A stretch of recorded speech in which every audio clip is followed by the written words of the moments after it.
লোকটি ৬টা খুন করেছে। এই ৬টা খুন করার পর প্রতিটা খুনের যে বডিগুলো ছিল সেই বডিগুলোর একটা করে পার্ট অথবা দুটো করে পার্ট তিহারি জেলের সামনে কখনো ১ নম্বর গেটে, কখনো ২ নম্বর গেটে, আবার কখনো ৩ নম্বর গেটের সামনে রেখে দিয়ে আসতো। সঙ্গে থাকতো চিরকুট অথবা সঙ্গে থাকতো ফোন কল। হ্যালো এভরিওয়ান, আমি জেবুন্নেসা খাতুন। আমি তোমাদের এই চ্যানেলে, এটা আমার হচ্ছে একটা নতুন চ্যানেল। এর আগের একটা চ্যানেল আছে যেখানে আমি পড়াই, মানে আমি ক্লাস 10 ও 12-এর বাংলা এবং এডুকেশন পড়াই। তো সেখানে তোমরা যদি কেউ এখানে স্টুডেন্ট হও তো সেখানে গিয়ে চ্যানেলটা ভিজিট করতে পারো। এটা আমার একটা নতুন চ্যানেল। এই চ্যানেলে আমি বেসিক্যালি বিভিন্ন যে ক্রিমিনাল কেসগুলো রয়েছে সেগুলো নিয়ে আলোচনা করবো। তো চলো শুরু করা যাক আজকের ভিডিও। যদি ভিডিও ভালো লেগে থাকে একটা লাইক করে দিও। তো সময়টা ছিল 2002। এমন সময় রাত 11টা বাজে। ঠিক সেই সময় দিল্লি তিহারি জেলের সামনে একটা বড় চুবড়ি বা ঝোড়া বলা হয় নিশ্চয়ই তাকে, বড় যে পাত্রটা, তো তার মধ্যে একটা লাশ পাওয়া যায়। এখানে পাওয়া গেছিল শুধুমাত্র একটা মুন্ডু, মানে কল্লা শুধুমাত্র পাওয়া গেছিল, এবং তার সঙ্গে ছিল একটা চিঠি। চিঠিতে কি লেখা ছিল? তো চিঠিতে ঠিক এরকম কিছু লেখা ছিল, আমি পুলিশ বা তোমাদের জামাই বলছি, এবং আমাকে যদি ধরতে পারো তো তাহলে আমি বুঝে যাবো যে তোমরা এক বাবার সন্তান বা তোমাদের অনেক দম আছে। এইরকমভাবে চ্যালেঞ্জ করে নানা রকম চিঠি, মানে কথাবার্তায় চিঠির মধ্যে লেখা হয়েছিল।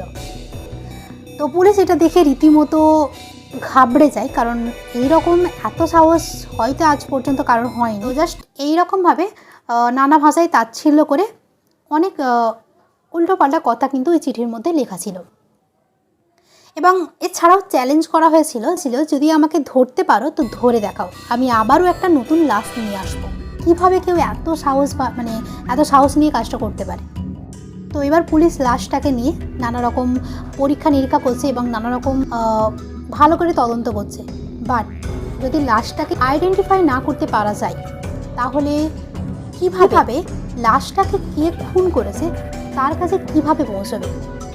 তো প্রথম যে ব্যর্থতা পুলিশের সেটা হচ্ছে লাশটাকেই আইডেন্টিফাই করতে পারছে না আসলে লাশটা কার। আগে যদি লাশটাকে আইডেন্টিফাই করতে পারে তারপরেই তো জানবে যে আসলে কে খুন করেছে, কার এর প্রতি শত্রুতা ছিল।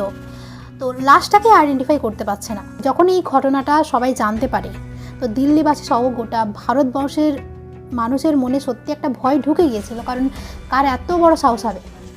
তো পুলিশ নানাভাবে তদন্ত করার চেষ্টা করে, বড় কারণে তাদের চেষ্টাটা ব্যর্থ হয়। তো কেটে যায় বেশ কয়েকটা দিন, মানে 2 মাস থেকে 3 মাস। 3 মাস পরে হঠাৎ আবারও একটা বড় ঝুড়ি গেট নাম্বার 3 অথবা 2-এর সামনে, এটা আমার ঠিক জানা নেই।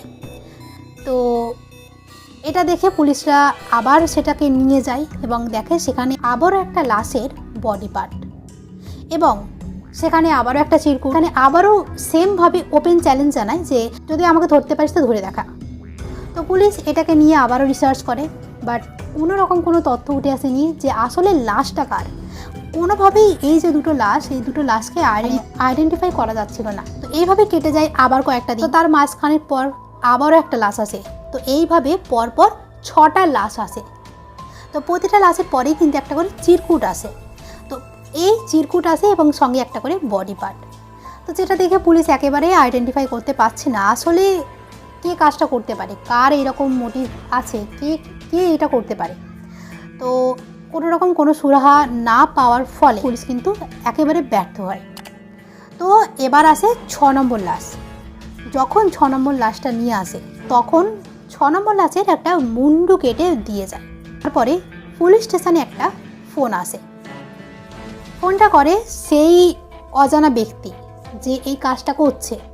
তো সে ডিরেক্ট ফোন করে বলে যে ঠিক যেভাবে সে চিঠিতে চ্যালেঞ্জ করেছিল এখন সে ডিরেক্ট প্রথমবার ফোন করে এবং ফোন করে চ্যালেঞ্জ জানায় যে তাকে যদি ধরতে পারে তো ধরে দেখা।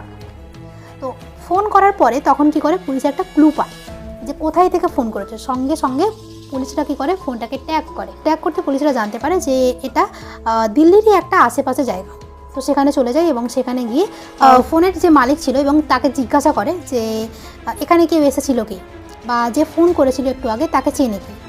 তখন সেই মালিকটা বলে যে তাকে চিনি না, বাট তাকে চিনি না, বাট আমি তাকে ভালো করে দেখেছি। তখন পুলিশ তাকে ডাকে এবং সে যেরকম বর্ণনা দেয় লোকটির, তার একটা স্কেচ বানিয়ে ফেলে। আর এদিকে পুলিশ কী করে, যেই নতুন লাশটাকে পাঠায়, মানে খুনি যেই নতুন লাশটাকে পুলিশের কাছে পাঠায়, পুলিশ কী করে সেই লাশের একটা ফটো তুলে পেপারে দেয়। তো পেপারে দেওয়ার পর মাস দুয়েক পর একটা খবর আসে যে হ্যাঁ, এরকম নামে একজন ব্যক্তি আছে। তো এখান থেকে এবার কেসটা কিন্তু একটা নতুন মোড় আসে। তো পুলিশ কী করে, নানাভাবে তদন্ত করে এবং তদন্ত করার পরে জানতে পারে যে এরকম নামে একজন ব্যক্তি আছে। তো তার বাবা মা আসে এবং খোঁজ নেয়, জানতে পারে এটা হচ্ছে একজন শ্রমিক, মানে একটা পরিযায়ী শ্রমিক। পরিযায়ী শ্রমিক মানে কি, মানে যারা হচ্ছে কি, যারা বিভিন্ন জায়গায় কাজের জন্য চলে যায়। তো সেই শ্রমিক পুলিশ জানতে পারে। আরও একটা কথা বলে রাখি, যতবার চন্দ্রকান্ত ঝা পুলিশকে চিঠি পাঠায় অথবা লাস্টবার যখন ফোন করে, একেবারে ক্লিয়ার কাট বলে দেয় যে আমি 2002 সালে আমি জেল থেকে ছাড়া পেয়েছি, আমি জেল থেকে ছাড়া পাওয়া একজন কয়েদি, এবং আমি তোদের ওপেন চ্যালেঞ্জ জানাচ্ছি, আমাকে আর ধরতে পারবে না, ধরতে পারলে ধরে দেখা। তো পুলিশ নানা রকম তথ্য ঘাঁটে, রিসার্চ করে যে কে ছাড়া পেয়েছে এবং কে এমন করছে, কার কিসের এত শত্রুতা, কারোর প্রতি এত শত্রুতা কিসের। তো সেরকম কিছু পাচ্ছিল না। দেন যখন এই কেসটা সামনে আসে, তো পুলিশ এবার একটু একটা ক্লু পায় যে কে আসলে কাজটা করতে পারে। তো বিভিন্ন রকম তথ্য নিতে একটা নতুন নাম উঠে আসে। সেই নামটা হচ্ছে চন্দ্রকান্ত ঝা। হ্যাঁ, এই আজকের যে পুরো কেসটা এই ব্যক্তিকে ঘিরে। তো তোমরা স্ক্রিনে দেখতে পাচ্ছ যে এই ব্যক্তিটার ফটো, তা পুলিশ তাকে তুলে নিয়ে যায়, তারপর তার উপর কেস চলে এবং সে নিজের মুখে স্বীকার করে যে সে টোটাল 20টা খুন করেছিল, বাট তার কোনো যোগ্য প্রমাণ নেই। না থাকার কারণে মাত্র 3টি খুনের প্রমাণ পাওয়া যায়। এই 3টি খুনের জন্য তাকে প্রথমে ফাঁসির আদেশ দেওয়া হয়েছিল কোর্ট থেকে, এবং পরে সেটাকে চেঞ্জ করে যাবজ্জীবন জেল দেওয়া হয়েছে। এবার আমি তোমাদের বলি, আসলে এই চন্দ্রকান্ত ঝা কে ছিল আর কেনই বা সে এত খুন করেছে। তো পুলিশ যখন তদন্ত করে তখন জানতে পারে চন্দ্রকান্ত ঝা ছিল একজন মধ্যবিত্ত অথবা নিম্নবিত্ত শ্রেণীর একজন মানুষ, যে একজন পরিযায়ী শ্রমিক। তো ছোটবেলা থেকেই চন্দ্রকান্ত ঝা খুব উগ্র প্রকৃতির, খুব রাগী প্রকৃতির। কোনো একটা হুট কথাতেই সে রেগে যায়, আস্তে আস্তে এই প্রকৃতি নিয়েই বড় হয়ে ওঠে। তো চন্দ্রকান্ত ঝা 1986 সালে দিল্লির সবজি মন্ডিতে প্রথম কাজে আসে শ্রমিক হিসেবে। তো সেখানে এসে প্রথম কাজ করে এবং সেখান থেকেই তার কাজ করা শুরু হয়। তো দিল্লি যে সবজি মন্ডি ছিল সেখানে বেশ কয়েকটা গুন্ডা ছিল, ওখানকার যে লোকাল এরিয়ার যে গুন্ডাগুলো হয়। তো একবার চন্দ্রকান্তের সঙ্গে কোনো একটা ঝামেলা হয়েছিল, তো যার কারণে তারা কী করেছিল, চন্দ্রকান্ত ঝাকে খুব মেরেছিল, যেটা নাকি চন্দ্রকান্ত ঝায়ের কোনো দোষ ছিল না। তারপরেও কিন্তু তাকে মেরেছিল। এবং তারপর যখন চন্দ্রকান্ত ঝা পুলিশের কাছে যায়, দিল্লি পুলিশের কাছে যায়, সেখানে গিয়ে জানায় যে তাকে মারা হয়েছে এবং তার উপর অত্যাচার হয়েছে। পুলিশ দিল্লি পুলিশ নাকি তার কোনো কথা শোনেনি।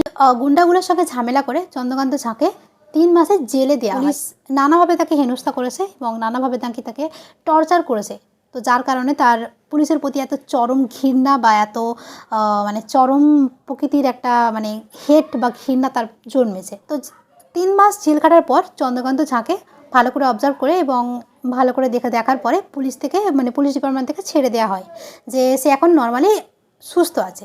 এবং ছেড়ে দেওয়ার পর সে চলে আসে। তো প্রথম যে লাশটা আমরা দেখতে পাই, একেবারে শুরুতেই আমি তোমাদের যে লাশটার কথা বলেছিলাম, সেই যে লাশটা, ওটা নাকি তার লাশ ছিল। এটা চন্দ্রকান্তের বয়ান অনুযায়ী যে এটা নাকি তার লাশ ছিল।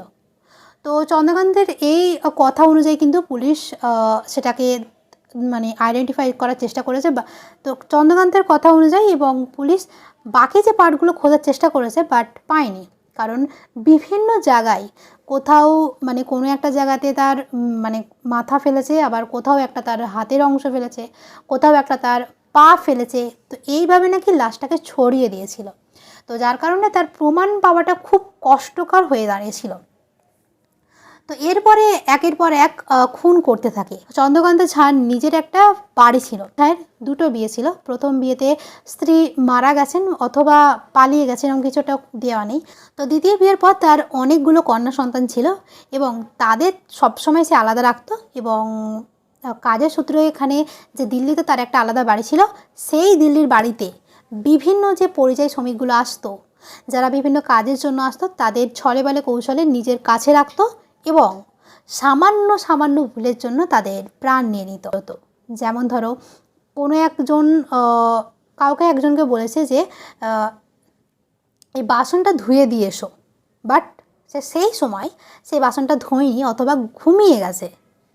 তো ঘুম থেকে তুলে তাকে শাস্তি দিত তার প্রাণ নিয়ে।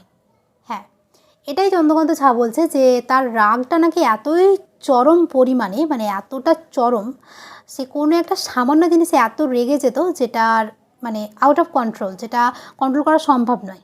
তো এইভাবে সে নানাভাবে সে খুন করেছে।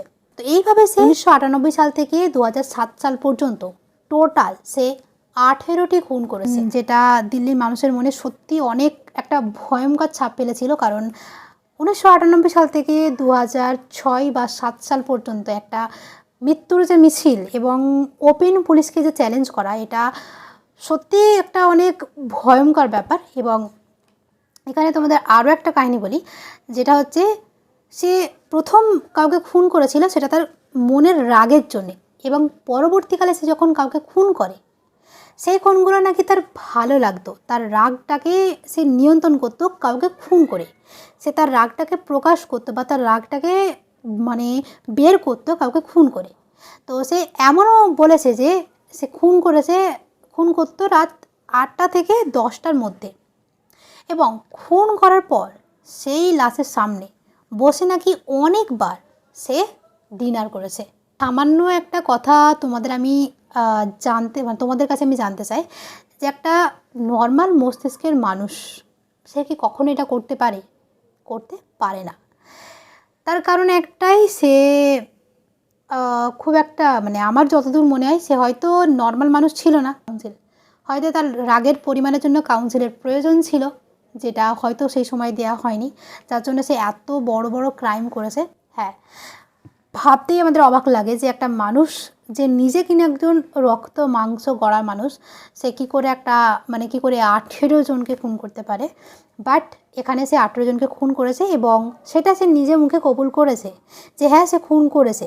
বাট তার এই 18 জনকে খুন করার কোনো প্রমাণ পাওয়া যায়নি। মাত্র 3 জন খুনের প্রমাণ পাওয়া যায়। তো যার কারণে তার শাস্তিটা তুলনামূলকভাবে কম হয়েছিল। প্রথমে তার ফাঁসির আদেশ দেওয়া হয়েছিল, পরবর্তীকালে সেটাকে চেঞ্জ করে তার যাবজ্জীবন জেল দেওয়া হয়েছে। বর্তমানে সে এখনও বেঁচে আছে। আর অবাক করার বিষয় হচ্ছে সে এখনও সেই তিহারি জেলের মধ্যে আছে, যেটা কিছু বছর আগে সে তিহারি জেলের বাইরে ছিল, এখন সে আছে তিহারি জেলের ভিতরে। তো এই হচ্ছে ঘটনা যেটা দিল্লির মানুষের মনে সত্যি অনেক একটা ভয়ঙ্কর ছাপ ফেলেছিল। কারণ 1998 সাল থেকে 2006 বা 7 সাল পর্যন্ত একটা মৃত্যুর যে মিছিল এবং ওপেন পুলিশকে যে চ্যালেঞ্জ করা, এটা সত্যি একটা অনেক ভয়ঙ্কর ব্যাপার। এবং যখন তাকে ধরে নিয়ে যাওয়া হয় তারপরেও সে কিন্তু খুব আজীব কয়েকটা কথা বলেছিল, মানে খুব আজব যে কথাগুলো।